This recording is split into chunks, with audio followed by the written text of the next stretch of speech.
Hello, my name is Mr. Wilke. We're learning statistics, and it's time for the Chapter 12 test.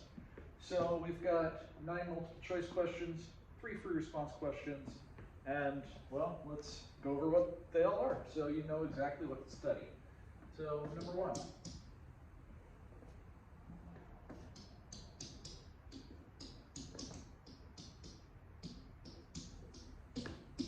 About hypotheses for a two-way table.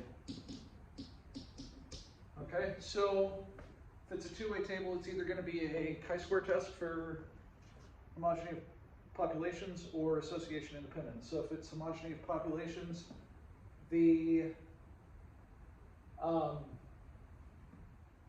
H naught should be that they're all the same. If it's homogeneous populations, HA should be at least one is different. They don't have to all be different, at least one has to be different. If it's an association independence, H naught would be that there's no association, there's no relationship between the two categorical variables. HA would be that there is a relationship. Okay? Easy enough? Good. Number 2.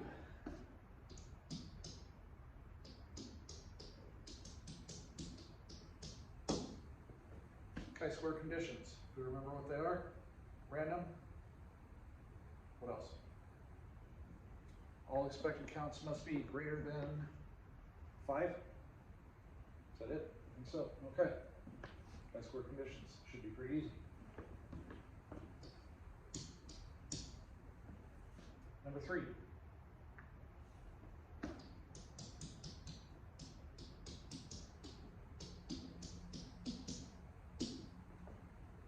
Expected count.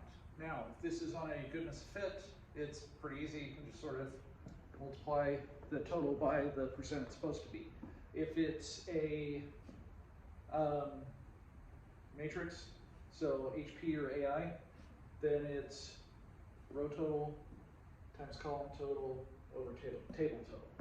Okay? Or you can run the chi-square test on the calculator and it'll give it to you in the B matrix. Either way. All right.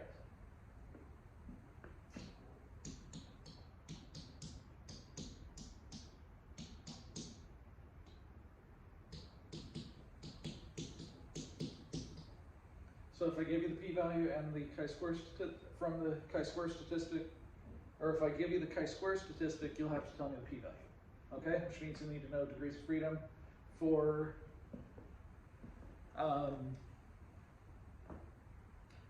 goodness fit, it's always n minus 1. For the matrix ones, it's r minus 1 times c minus 1, right? Number of rows minus 1 times number of columns minus 1. Okay, number 5.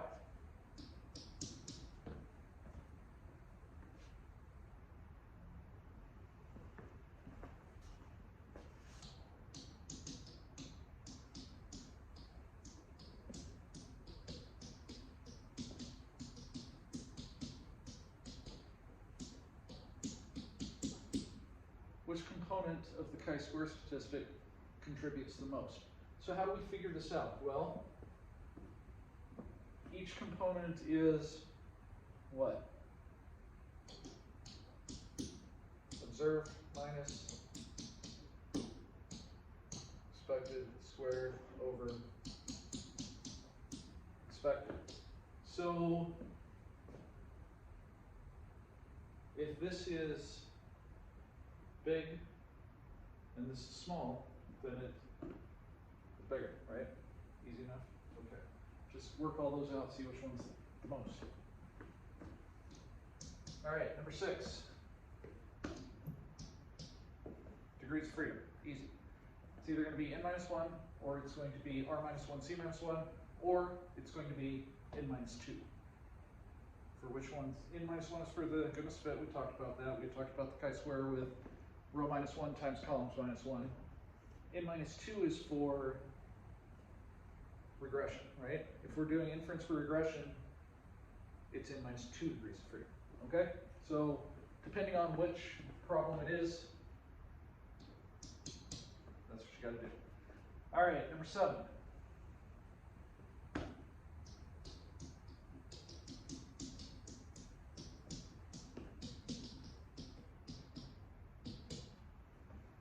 conditions for a linear regression t-test or interval.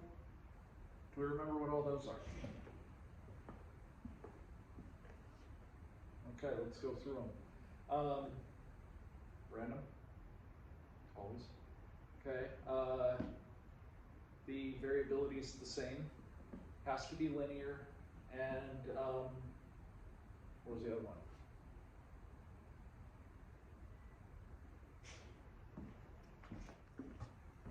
Normality. Each x is normally distributed, right? Okay, knew it was something. All right, number 8. So I may ask you, which of the following isn't a condition or which condition isn't met. It'll be something with conditions. All right, number 8.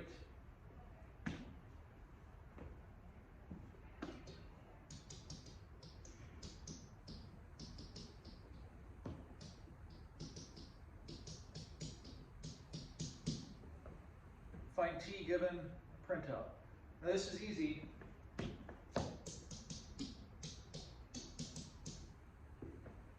T is just b over SED, right? B is the slope, the sample slope over the standard error of the slope. Okay? That will give us our t statistic. Now, on the printout, I'll give it to you. Remember, coefficient is always a. Whatever your x value is, the coefficient of x is b, right? Sorry, the constant is always a. The coefficient of the constant is a. The coefficient of whatever your x is b. The standard deviation of whatever your x is standard error of b. Okay, b over SEB, easy. And number 9, last of the multiple choice, you will have to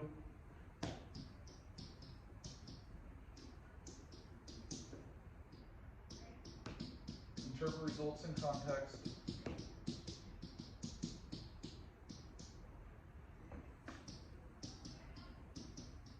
From the p-value. So I may ask you something like, say, here the p-value is 0.04. Well, if it's alpha is 0.05, we would reject, but we would have to know what that means. So if it's a linear regression t, if we reject h0 is always that beta equals 0. If we reject h0, we would say there is evidence to show there's a linear relationship between the two variables. If we fail to reject h0, we fail to show that the slope is 0, or we fail to show that the slope isn't 0. There's not enough information and there's not enough evidence to show that there's a linear relationship between the two variables. There it is. Okay. Make sense? Good. All right, let's talk about the free response.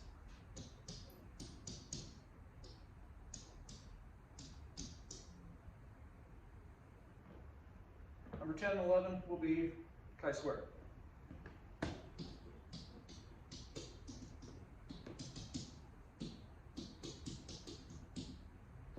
GOF, AI, HP. GOF is goodness fit, AI is artificial intelligence, HP is Harry Potter, no, hit points, no, homogeneity of populations, and this is association independence, right? Okay, good enough.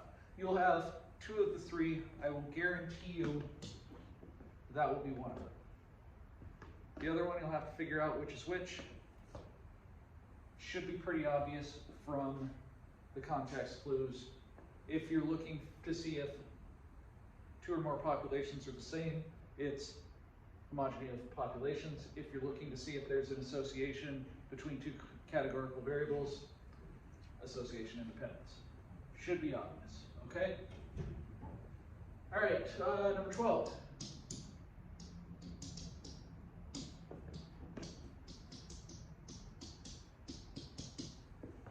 Given a printout, you'll have to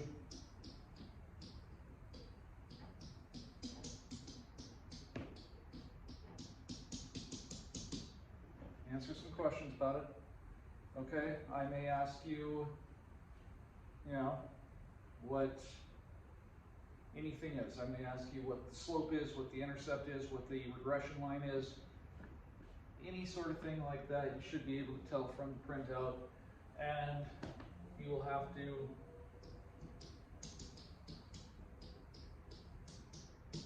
do inference. Now, I promise you, step 2 will be really easy. On step 2, you will say, we are given the conditions for inference are met, we proceed with the linear regression t-test, or we proceed with the linear regression t-interval. And that's it, okay? That's it, that's your whole test. Does anybody have any questions about anything? All right, well, this is the last test, well, until the AP test. So good luck on this test, good luck on your AP test. Thank you guys for spending the last year with me, and yeah, as soon as we're done with this test, we'll start getting ready for that AP, all right? So yeah, thanks for coming, thanks to Kuro for the shirt, and good luck on your test, everybody.